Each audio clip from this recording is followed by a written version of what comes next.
Hi guys, hello, welcome back to my channel Vamshi the world. మస్తు రోజులు అవుతుందైతే వీడియోని అయితే పెట్టక.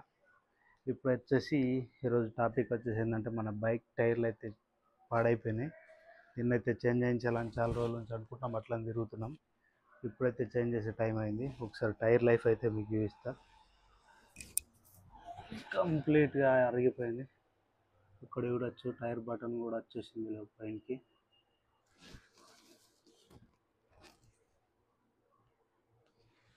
టైర్ కాస్ట్ ఎంత ఉంటుంది, అపోలో బెటరా ఎంఆర్ఎఫ్ బెటరా అని అయితే వీడియోలను అయితే చూద్దాం.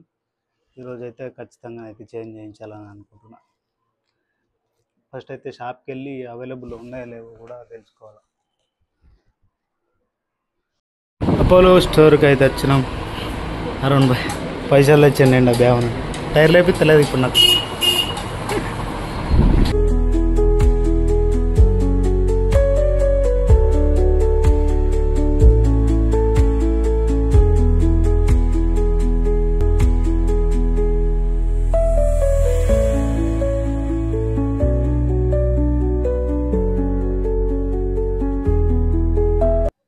ఫైనల్లీ మన టైర్ని అయితే ఫిక్స్ చేసేసారు మన రీమ్కి అయితే.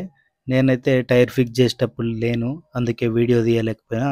ఈ మిషన్ ద్వారానైతేనే దీన్ని అయితే కనెక్ట్ చేసారు. టైర్ని అయితే ఫిక్స్ చేసారు. రీమ్కి అయితే ఎన్ని డ్యామేజ్ కాలేదు. Hi guys, good morning, once again welcome back to my channel. After 2 days అయితే అవుతుంది మనం టైర్స్ అయితే టైర్స్ కాదు, ఓన్లీ టైరే అనుకోండి. టైర్స్ మారుద్దాం అనుకున్నాం కానీ ఒక టైర్ మాత్రమే మార్చిన. ఇదే ఎంఆర్ఎఫ్ రేవ్స్ 150/60 17 ఇంచ్. అంత ఆయిల్ పడిపోయి అయితే రీమ్ అయితే గలీజ్ ఉంది, దుబ్బా. మన బండి పరిస్థితి కూడా అంతే ఉంది. చూసారు కదా, దీనిలో గ్రిప్ మాత్రం లోపలికి ఎంత ఉంది. టైర్ అయితే బాగుంది. నేను యాక్చువల్గా అపోలోని అయితే వేద్దాం అనుకున్నా కానీ అపోలో స్టాక్లో లేదు. అప్పటికే నేను ఏం చేయాలని ఫిక్స్ అయిపోయినా. అందుకే ఎంఆర్ఎఫ్ అయితే వేయించిన. ఓల్డ్ టైర్ ఎంఆర్ఎఫ్ ఉంటే ఈసారి అపోలోకి అప్గ్రేడ్ అయిదాం అనుకున్నా. ప్రైస్ కూడా అపోలో కంటే ఎంఆర్ఎఫ్ బెటర్ ఉండడం వల్ల ఎంఆర్ఎఫ్ వేయించేసినాయి. ఫ్రంట్ది అయితే వేయించలే, బ్యాక్ది అయిపోగానే మళ్ళీ 2 అపోలో వేయిద్దామని అయితే చూస్తున్నా. అపోలో ఆల్ఫా H1 టైర్లు అయితే నాకు వాటి రివ్యూస్ కూడా ఇచ్చిన, బాగా అనిపించింది. కానీ ఫైనల్గా అయితే ఎంఆర్ఎఫ్ మాత్రమే వేయించిన. ఇది ఓల్డ్ టైర్ గ్రిప్. 2 టైర్లు ఒకటేసారి వేయించిన కానీ ఫ్రంట్ టైర్ చాలా బాగుంది, బ్యాక్ మాత్రం తుక్కు అయిపోయింది. ఈసారి బ్యాక్ కొత్తగా ఉంది, ఫ్రంట్ అరిగిపోయింది.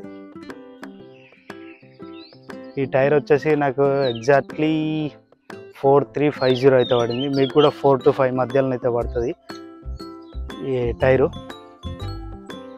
మీరు కూడా 150 to 200 cc కానీ 390 cc వరకు అయితే ఎక్కువ థింక్ చేయకుండా ఎంఆర్ఎఫ్ అని అపోలోకి అయితే టైర్స్కి అయితే అప్గ్రేడ్ చేసుకోండి. మరీ ఓవర్ రేట్ అయితే అవసరం లేదు. ఈ ప్రైస్ అయితే సరిపోతుంది. 200 cc అయితే ఎంఆర్ఎఫ్ కూడా బెటరే. మరి 400 పైన దాటిపోయిన వాటికే మిచెలిన్ కానీ బ్రిడ్జ్స్టోన్ వంటివి అయితే వాడచ్చు.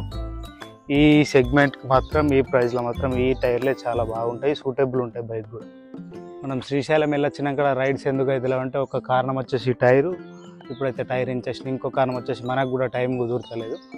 ఇప్పుడు అట్లేం లేదనుకుంటున్నా. ఆల్మోస్ట్ ఈ నెల అయిపోయే వరకు అయితే చిన్న ట్రిప్ అయితే ప్లాన్ చేద్దాం. అంతేకాకుండా మన ఛానల్ని అయితే ఎవరైతే సబ్స్క్రైబ్ చేసుకోలేరో ఖచ్చితంగా సబ్స్క్రైబ్ చేసుకోండి. అంతే లైక్ షేర్ అయితే వేయండి.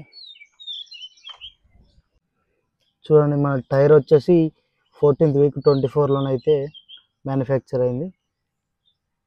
ట్యూబ్లెస్ టైర్ కదా, 150/60 R70 మీడియంగో ఏదో సంథింగ్ మోడల్ నెంబర్ అయితే రాసింది. ఎంఆర్ఎఫ్ బ్రాండింగ్ అవుతుంది. వీల్ మాత్రం ఒకటి దుబ్బ అయిపోయింది, ఒకటి డస్ట్ చాలా ఎక్కువ ఉంది, ఆయిల్ మార్కలతో నిండిపోయింది.